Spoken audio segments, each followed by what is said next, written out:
Anda sudah melihat dalam tayangan tadi bagaimana masing-masing pasangan calon, terutama paslon nomor urut 1 dan 3 yang berkontestasi di pemilihan gubernur dan wakil gubernur Jakarta ini saling klaim soal perolehan suara, perolehan angka pada saat kemudian pilkada serentak berlangsung. Nah, untuk bisa menanggapi mengenai hal ini, tentunya kita akan hadirkan perwakilan dari masing-masing pasangan calon, tapi sudah hadir juga di samping saya pengamat politik Universitas Indonesia yaitu Bapak Cecep Hidayat. Assalamualaikum warahmatullahi wabarakatuh. Malam Pak Cecep. Malam Mbak.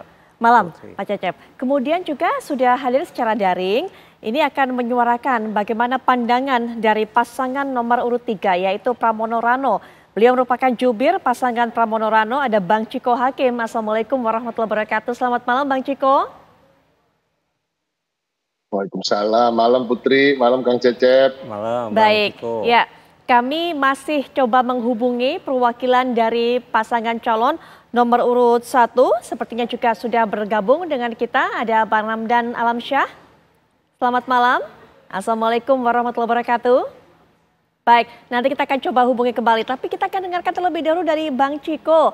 Bang Ciko, ini kok begitu yakin sih ketika kemudian paslon nomor urut 1 ini mengatakan 2 putaran dari hasil penghitungan suara internal mereka. Tapi kemudian paslon nomor urut 3 ini dari hasil penghitungan internal juga mengklaim bahwa kemenangan sudah di tangan, sudah deklarasi dan cukup 1 putaran saja. Bang Ciko. Ya, di sini perbedaannya dan saya koreksi sedikit Putri.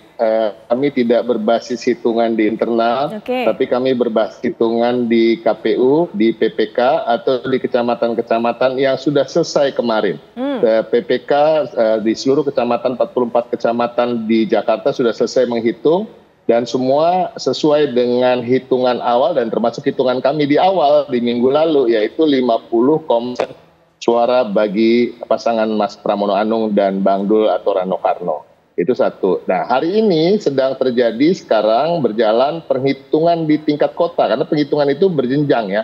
Jadi sebenarnya lebih ke untuk menegaskan apakah penghitungan di tingkat kecamatan kemarin akan disepakati lagi, hasilnya akan sama dan di beberapa kota, wilayah kota sudah terjadi dan sudah selesai seperti Jakarta Barat, Jakarta Selatan sebentar lagi dan semuanya alhamdulillah sama. Jadi kami tidak klaim dalam tanda kutip, artinya klaim sepihak hanya sesuai dengan hitungan internal. Tapi ini adalah hitungan yang memang sudah terjadi dan sudah ditetapkan di seluruh kecamatan kemarin, di semua PPK, di mana kami memperoleh suara 50,07%.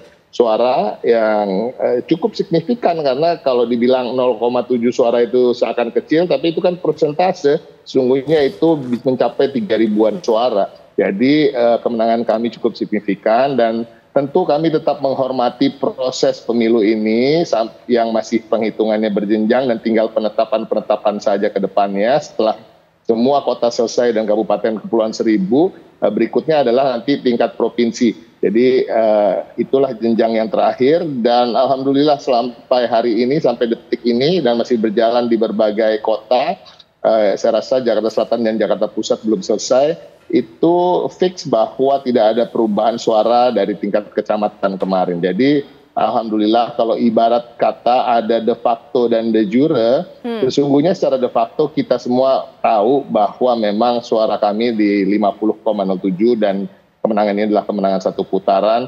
Tinggal menunggu keputusan de jure yang tentunya kita hargai.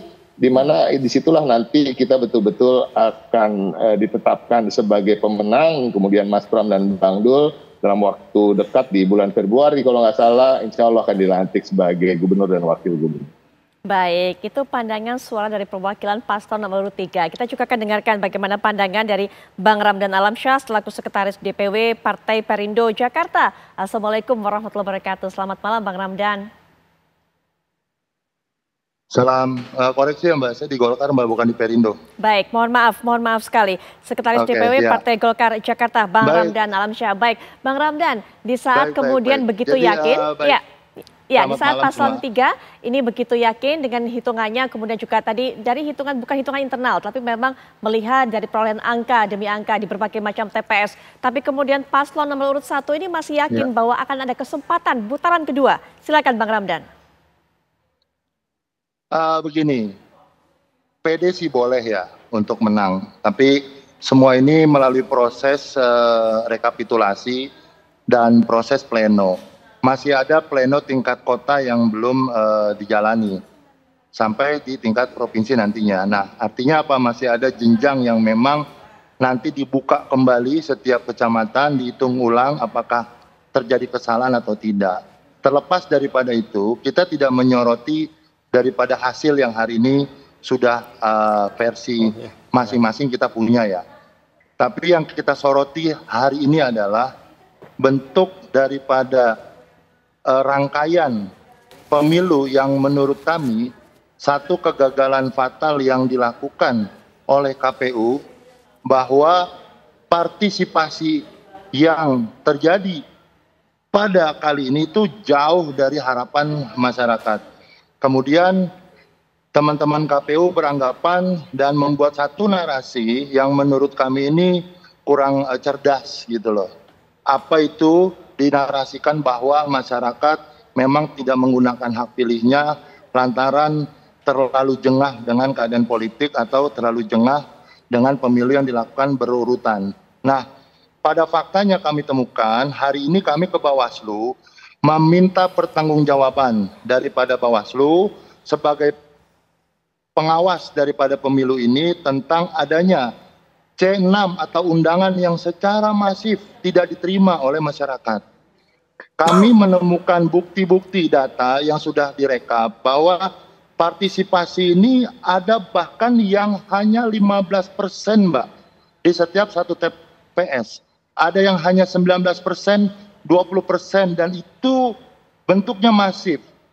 Pertanyaan kami adalah ketika misalkan ketidakikutsertaan masyarakat dalam memilih ini hanya lantaran jengah, kenapa di daerah-daerah lain banyak, bahkan di beberapa daerah yang kota kosong menang gitu loh. Artinya anggaran yang besar yang diberikan pemerintah DKI Jakarta hampir 1 triliun loh kepada KPU, KPU kerjanya sampai sejauh mana?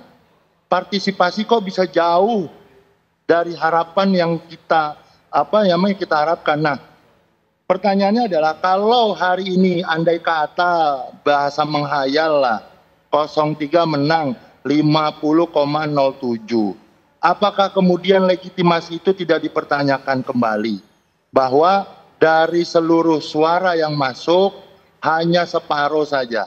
Dan bahkan separuh itu hanya 50% setelah dipotong yang suara tidak sah, kan gitu Mbak. Artinya apa? Jauh sekali Mbak. Dan ini kami katakan ada gerakan TSM yang memang kami duga kuat terjadi di Jakarta, yakni bagaimana caranya supaya masyarakat yang memiliki hak suara, kan gitu, dengan alasan bahwa C6 itu sudah disampaikan atau bahkan C6 sudah diumumkan boleh mencoblos dengan KTP dan sebagainya. Tapi faktanya mereka oleh sebagian PPS itu tidak diberikan. Dan data-data yang sudah kami sampaikan ke KPU bahwa kami sangat miris gitu loh Mbak. Ketika contoh satu saja Mbak, ada PSU yang sudah direkomendasikan oleh Panwaslu Kebayoran Lama, tapi oleh PPK Kebayoran Lama ditolak. Baik. Artinya apa? Rekomendasi yang dilakukan itu pun ditolak gitu. Di Jakarta Timur kejadian lagi. Bahwa sebentar yang dipotong. Satu lagi, bahwa di Jakarta Timur pada saat yang mencoblos yang oknum-oknum itu sudah dilaporkan ke polisi, sudah diserahkan, akan tetapi direduksinya pasal 112 terkait dengan PSU. Ini yang kalau dikatakan yang bisa melakukan TSM hanyalah yang punya kekuasaan. Jangan salah, ada silent power yang bergerak yang memang kita sedang telusuri dan sedang kita uber. Ini menjadi permasalahan. Kenapa kemudian di Jakarta yang masyarakatnya tergolong sudah cukup pendidikan, kemudian di perkotaan, tapi partisipasinya ini jauh daripada daerah-daerah yang notabene masih ada pegunungan, masih ada sesuatu jarak yang sangat begitu jauh dari kota, itu mereka masih antusias. Pertanyaannya, apakah sesederhana itu KPU hanya mengucapkan dan membentuk satu opini karena masyarakat jengah? Menurut saya masyarakat hari ini sedang dipertontonkan sikap dan perilaku daripada penyelenggara yang tidak profesional. Dan wajar ketika kami mempertanyakan juga, Mbak, legitimasinya apa gitu loh. Ketika bicara mengklaim hanya sebatas itu gitu loh. Baik, kami harus potong karena kami harus jeda, nanti kita lanjutkan setelah jeda. Bang Ramdan, siapa yang Anda maksud tadi, yang Anda arahkan kemudian melakukan gerakan TSM tadi? Tapi nanti silakan dijawab setelah jeda. Termasuk juga apakah kemudian tingkat partisipasi yang rendah ini berpengaruh terhadap legitimasi nanti hasil dari pilkada ini? Nanti Pak Cecep bisa berikan pandangan, setelah jeda kami bisa kembali dan lanjutkan pembahasan sesaat lagi. Kita lanjutkan perbincangan. Pak Cecep, apa sebenarnya pengaruh hubungan dari turunnya tingkat pemilih ini terhadap kemudian nanti termasuk juga hasil dari jika sudah diumumkan oleh pihak KPU Jakarta? Apakah kemudian mendelegitimasi itu? Enggak, jadi memang kalau kita bicara rendahnya tingkat partisipasi ya, dampaknya terhadap legitimasi ada dua hal. Pertama masalah legitimasi politik itu sendiri, kemudian yang kedua masalah kepercayaan publik. Memang nanti dalam jangka panjang masalah apatisme terhadap politik itu sendiri. Yang pertama masalah legitimasi, memang di sini tantangan yang akan dihadapi oleh pemimpin terpilih jika memang legitimasinya tidak terlalu tinggi, itu memang membangun konsensus ke depannya. Bagaimana proses 5 tahun ke depan itu harus dibangun dengan baik oleh pemimpin terpilih. Kalau kemudian yang kedua membangun kepercayaan publik ya, bagaimana kemudian dalam 5 tahun ke depan dirinya perlu ya untuk dalam mengeluarkan kebijakan-kebijakan itu membutuhkan dukungan publik. Tapi saya kira kan dengan hasil yang kemarin ya, kemudian dengan dukungan partai politik pendukung di DPRD nanti, itu saya kira bisa dilakukan komunikasi politik ya. Sehingga kemudian masalah kepercayaan publik atau legitimasi itu bisa terbangun juga nanti ke depannya. Baik. Nah, tapi yang dikhawatirkan apatisme ya. Memang kita bicara masalah tinggi yang angka golput ya. Itu kan yang menggunakan hanya 50% lebih ya, kurang dari 60%.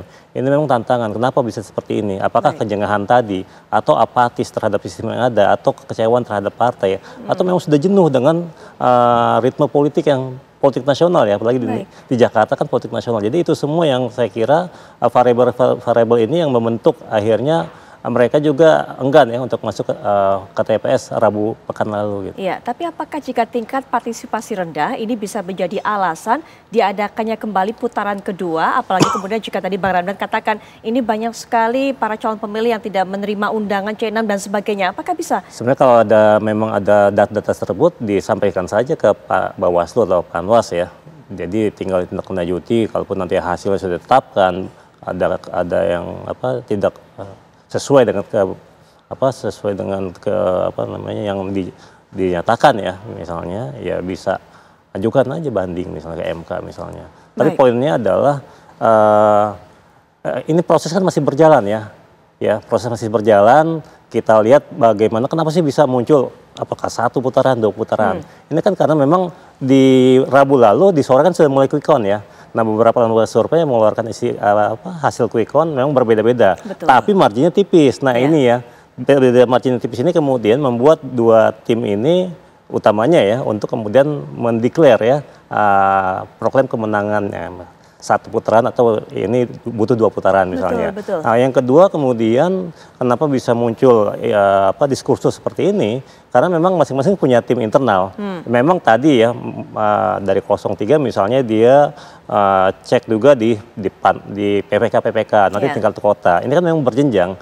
Memang harapannya nanti KPUD ya provinsi ini bisa seoptimal mungkin ya untuk menetapkan sehingga kemudian jelas siapa terang benderang gitu siapa pemenang atau siapa yang meraih suara terbanyak ya di Pilkada DKI. Iya, Bang Ciko bisa berikan tanggapan terhadap narasi rendahnya tingkat pemilih ini yang terjadi pada Pilkada Jakarta lalu yang kemudian juga disampaikan oleh pasangan ataupun juga tim pemenangan pasangan calon nomor urut 1. Bang Ramdan tadi sudah sampaikan. Bang Ciko silakan.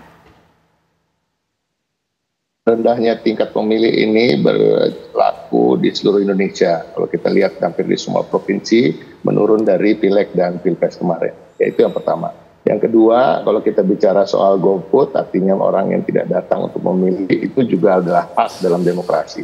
Dan kita tidak bisa mengatakan bahwa kalau yang milih sekian persen kemudian tidak legitimate. Kalau kita bandingkan dengan negara seperti Amerika Serikat sejak John Kennedy terbunuh di tahun 60-an, tingkat pemilihnya tidak pernah lebih dari 50%. Dan kita tidak bisa juga mengatakan bahwa itu karena masyarakatnya tidak terdidik atau kurang pendidikan. Nah, mereka mendapatkan pemilih yang tinggi di 60% ketika memilih Obama di tahun 2020. Ini data dan fakta ya. Jadi pada prinsipnya gini, kalau kita bukan berarti senang dengan tingkat pemilih yang rendah, kita menyayangkan. Tapi ini bukan hanya kritik kepada penyelenggara, tapi menurut kami ini adalah harus mengevaluasi diri kita masing-masing, termasuk kami di pendukung 03 itu. Bagaimana kok kami gagal untuk bisa mengajak masyarakat untuk memilih paslon kami dan berbondong-bondong datang gitu. Begitu juga rasa-rasanya itu juga harus dilakukan oleh pendukung paslon lain.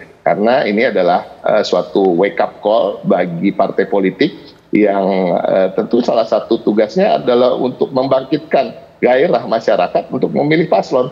Nah, terkait dengan surat pemberitahuan atau C6, jadi kita harus ubah ya, karena ini bukan surat undangan, ini surat pemberitahuan. Kalau undangan itu kalau nggak dikasih kan artinya Anda nggak diundang. Kalau surat pemberitahuan itu hanya diberitahukan bahwa pada hari ini Anda akan memilih di TPS mana, karena surat itu tidak ada hubungannya dengan apakah Anda terdaftar di DPT atau tidak. Jadi Anda terdaftar di DPT sudah pasti, kalaupun Anda tidak dapat surat pemberitahuan atau C6, Anda dapat datang dan memilih. Dan ini terjadi di mana-mana. Dan terkait dengan itu, kami juga merasa bukan hanya para calon pemilih paslon lain yang tidak mendapat surat pemberitahuan. Ini terjadi juga bahkan di keluarga saya sendiri, di mana tentunya RT, RW atau KPPS-nya juga mengetahui rumah A, B, C, D ini kira-kira akan memilih paslon siapa gitu. Tapi kan kami juga nggak bisa menyalahkan kalau bicara soal kelalaian dalam administrasi atau kami menduga-duga terkait dengan adanya hal-hal yang disengaja gitu. Nah, kembali lagi kalau kita bicara soal ini, rasa-rasanya paslon dari pihak kami, Mas Pram dan Bang Dul, dan juga partai pendukungnya yang minim berada dalam kekuasaan, kok nggak mungkin lah bisa mengatur-ngatur hal-hal seperti ini. Ya, gitu. Kami tidak mengatakan paslon lain yang tentunya anggota DPRD-nya 80% dari total kursi di DPRD itu juga bisa mengatur-ngatur begitu, bukan begitu. Tapi pada prinsipnya gini, kita menyayangkan tingkat partisipasi yang rendah, tapi kita nggak bisa bicara soal legitimasi begitu saja. Seperti saya sampaikan tadi, bahwa tidak memilih itu juga adalah suatu pilihan yang sah dalam demokrasi. Dan kemudian jangan mengatakan, oh kami kemudian tidak legitimate, misalnya kalau mendapat 50,07%, ya kalau itu kan nanti kita balikin lagi, yang dapat 39% apa lebih legitimate, kan enggak juga, kan gitu. Jadi intinya kita menghargai, kita menghormati proses yang berjenjang ini sedang berjalan, tapi saya ingin kembali lagi mengkoreksi kata-kata terkait quick count. Quick count itu basi, kita nggak bicara soal quick count kok. Kita bicara soal penghitungan di kecamatan yang sudah selesai kemarin dan sudah menyatakan bahwa memang suaranya 50,07 bagi paslon kami, dan sekarang tingkat kota sedang dilakukan juga penghitungan, istilahnya check and recheck lah ya, dan kemudian nanti tingkat provinsi, dan insya Allah tingkat kota hari ini yang juga akan selesai. So far dari semua kota yang sudah, Jakarta Barat dan beberapa mayoritas di Jakarta Selatan juga udah hampir selesai rasa-rasanya, itu juga sesuai dengan hasil perhitungan di kecamatan tadi. Ya, harapan kami tentu kemenangan satu putaran di tangan, dan bagi kami kalau melihat dari perhitungan berjenjang ini secara de facto ya memang sudah satu putaran saja, tapi tetap kami menghargai proses dan menunggu keputusan yang nanti akan menjadi sah de jure-nya. Dan mudah-mudahan pemilu ini berjalan lancar pada akhirnya juga tanpa arah melintang. Dan kita bisa kembali bekerja sama. Jadi semua partai politik tentunya akan bahu-membahu tanpa memandang bulu siapa yang menang, siapa yang kalah, untuk kemudian membangun Jakarta yang berkeadilan. Baik, Bang Ramdan, nggak mempengaruhi kok Bang Ramdan, partisipasi yang rendah dengan legitimasi. Bahkan juga tadi Bang Ciko mengatakan, kalau memang itu betul ke partai ya, ataupun juga paslon nomor 3 yang menang, ayo kemudian merangkul untuk bisa bersama-sama dengan partai-partai lainnya, Bang Ramdan. Iya, jadi gini ya, ini saya garis bawahi ya. Beda hal tidak menggunakan hak suaranya. Kalau tidak menggunakan hak suaranya itu berarti sudah diberikan pemberitahuan atau surat undangan. Oke? Yang jadi masalah ini Mbak, yang kita permasalahkan adalah orang-orang banyak yang tidak mendapatkan undangan, bukan menggunakan hak suaranya tidak mau, tapi yang kami mempermasalahkan bahwa ada gerakan masif. Nih, terbukti Mbak, karena ada laporan masyarakat yang tidak menerima undangan. Dia punya hak suara, tapi tidak diberitahukan di mana TPS-nya, dia nggak tahu. Siapa dan bagaimananya mereka nggak tahu. Dan mereka tuh pengen mencoblos. Nah, inilah orang-orang yang kemudian melaporkan permasalahan tidak menerimanya mereka C6, ini yang dilaporkan ke Bawaslu. Yang kita permasalahkan ini bukan orang yang kita tidak tahu, dia sudah terima C6 tapi tidak mencoblos. Yang kami garis bawahi sekali lagi, yang kami permasalahkan. Saya ulangi sekali lagi, banyak PPS tidak menyebarkan undangan kepada orang-orang yang berhak memiliki hak suara terdaftar di DPT. Anda sudah laporkan hal ini, Bang? Ada juga. Ini laporannya masif, Mbak, di seluruh daerah. Jakarta Barat, Utara, Timur, jumlahnya itu ada ratusan TPS. Nah, ini sejalan dengan temuan kami bahwa banyak TPS yang hanya penggunaan hak suaranya itu di bawah 30%. Yang menjadi pertanyaan adalah, apakah tidak diberikannya surat C6 ini adalah TSM? Karena kenapa? Yang tadi saya katakan, terstruktur, ya. Yang tadi Ciko juga bilang, kami nggak punya kekuatan, tapi faktanya yang memegang surat undangan itu adalah orang yang legitimate, orang yang memang diberikan haknya oleh negara. Siapa mereka? KPU melalui PPS. Kemudian terstruktur, sistematis, jelas Mbak. Sistem itu hanya dimiliki oleh KPU. Bukan kami peserta, bukan kami ormas, bukan. Di sana sudah jelas tergambarkan tuh, terstruktur, sistematis, dan masif. Masifnya di mana? Ternyata tidak hanya terjadi di Jakarta Barat, Utara, Timur, Pusat, dan hampir di seluruh TPS ada undangan yang tidak terbagi.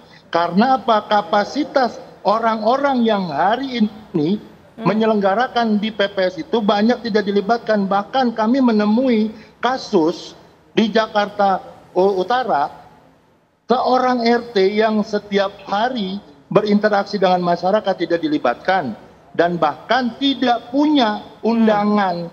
Ini ironi, Mbak. Dan Anda merasa dirugikan, pasangan calon Anda merasa dirugikan mengenai hal ini.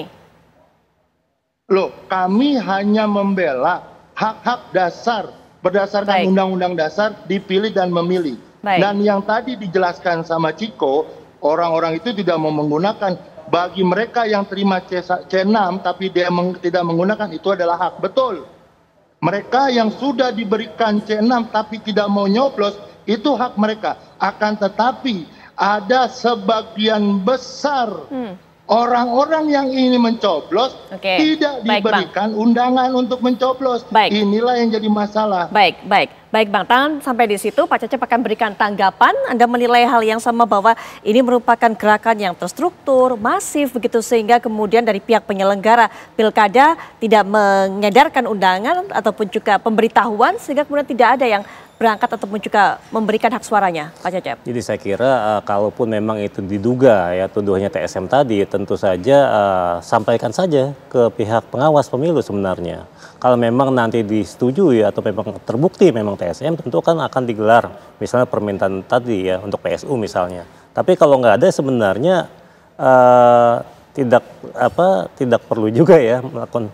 Karena kita kan ini belum tahu nih, memang itu memang undangan C6 ini merasa tidak menerima ya. Jadi tentukan saja, laporkan saja, biar proses yang berjalan. Kenapa gini? Karena kan kita memilih jalan demokrasi ya, itu ada aturan main sebenarnya. Aturan mainnya apa? Kalau pilkada seperti ini, ada undang-undangnya, ada peraturan, ada PKPU dan seterusnya. Jadi ketika memang tidak berjalan salah satu tahapan itu, atau salah satu kegiatan atau proses itu, laporkan. Itu biar bisa apa? Biar bisa memang terbukti kalau memang TSM atau enggak. Biar kan enggak muncul tuduhan-tuduhan misalnya, ya entah dari pihak yang mana gitu ya, saling menduduh akhirnya. jika seperti ini gitu. Ya, baik. Nah, Bang Ciko bisa berikan juga tanggapan bahwa memang masih terus berkata dari pasangan calon nomor urut 1 ini yang menjadi sorotan adalah bukan mereka yang tidak menggunakan haknya walaupun sudah diberikan informasi tapi tidak mendapatkan surat tersebut, Bang Ciko. Seperti saya sampaikan tadi bahwa terkait dengan hal ini kan juga artinya edukasi ke masyarakat juga kurang. Bahwa teman-teman atau warga masyarakat ini sesungguhnya apabila sudah terdaftar sebagai pemilih dan ada bisa masuk dicek DVT di websitenya, mereka berhak untuk tetap memilih dan datang. Nah ini juga koreksi bukan hanya bagi penyelenggara tapi juga bagi partai politik. Kami juga mengalami kerugian yang kira-kira sama gitu ya.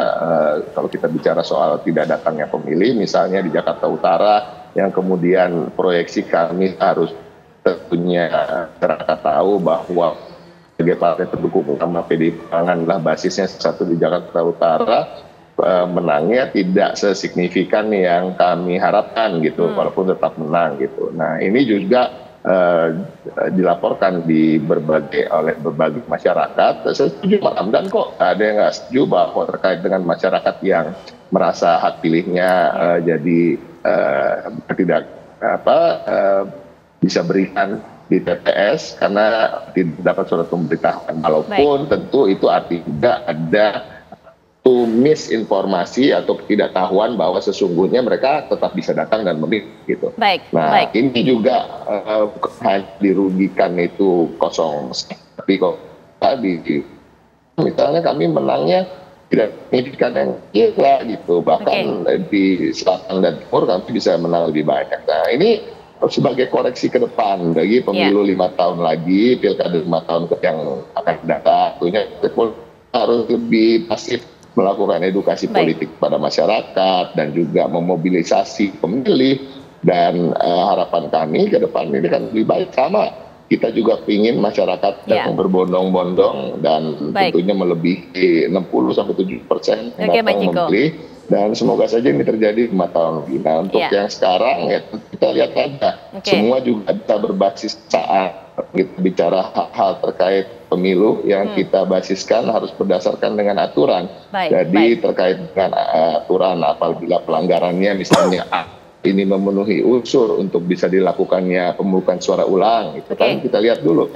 Semua pelanggaran juga bisa menjadi dasar pemungutan suara ulang misalnya, atau apapun itu, nggak semua hal bisa juga dibawa ke Mahkamah Konstitusi. Ya kita hormati proses ini, namun yang kami ingin tegaskan bahwa hasil penghitungan suara di kecamatan yang sudah selesai, bahwa suara kami tetap bertahan di 50,07 seperti juga suara yang kita lihat di Sirekap di awal-awal setelah pemilihan.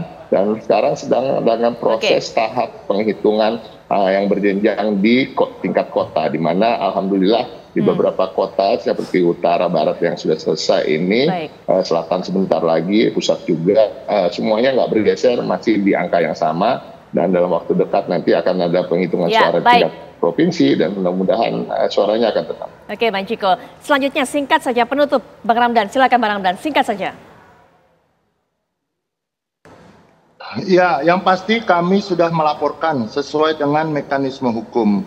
Yang kami tuntut di sini adalah perbuatan adil daripada Bawaslu. Bahwa apa yang sudah digariskan dari Perbawaslu mengenai mekanisme pemeriksaan terhadap laporan segera dong dilakukan. Jangan menunggu seolah-olah tanggal 7 nanti dengan hapusnya masa. Artinya apa? PSU seolah tidak dilakukan berdasarkan laporan yang kita harapkan. Nah ini yang kemudian mencederai demokrasi yang sedang kita perjuangkan dan sedang kita jaga. Maka dari itu Bawaslu kami meminta sedemikian rupa, jangan sampai contoh Panwaslu kecamatan sudah merekomendasikan PSU saja oleh KPU di Kebayoran Lama atau PPK, tapi tidak mau dilaksanakan. Ini yang kami katakan ada main mata antara dua lembaga ini. Kami cuma minta tolong fair. Ketika memang itu ada pelanggaran etik atau setidaknya tersistem dan terstruktur yang dilakukan oleh KPU dalam hal ini tidak diberikannya C6 ini harus turun Bawaslu-nya. Jangan kemudian hanya menunggu laporan, setelah dilaporkan tidak diproses sesuai dengan per Bawaslu. Baik, Pak Ramdan, kami dapatkan kesimpulannya, Pak Ramdan. Ya. Apa yang sudah dilaporkan di tingkat kota, tolong ditarik ke provinsi atau kalau perlu ditarik ke pusat untuk segera dieksekusi. Jangan sampai kemudian hak-hak rakyat loh yang melapor, bukan kami. Baik, Bang Ramdan. Hak-hak rakyat kemudian tergadaikan dengan adanya. Bang Ramdan, ya, waktunya juga sangat terbatas ya, mohon maaf. Silakan terakhir juga Pak Cecep, singkat saja. Kalau kita bicara pilkada, ada tahapan sebelum pilkada, hari H dan pasca pilkada, dan sekarang kita masuk ke pasca pilkada. Di sini saya kira semua anak bangsa, ya, elemen-elemen masyarakat sipil, elemen-elemen pendukung demokrasi harus mengawal proses pasca pilkada ini. Bagaimana kemudian kita harus menjemput ya pemimpin-pemimpin terpilih yang dipilih oleh rakyat di wilayah masing-masing. Kita harus kawal agar hasilnya memang sesuai dengan keinginan rakyat. Oke, baik. Terima kasih Pak Cecep. Ya, terima kasih Pak Cecep, narasumber semuanya, Bang Ciko, Bang Ramdan. Terima kasih dan kami masih akan kembali dengan rangkaian kabar-kabar menarik lainnya setelah jeda berikut ini.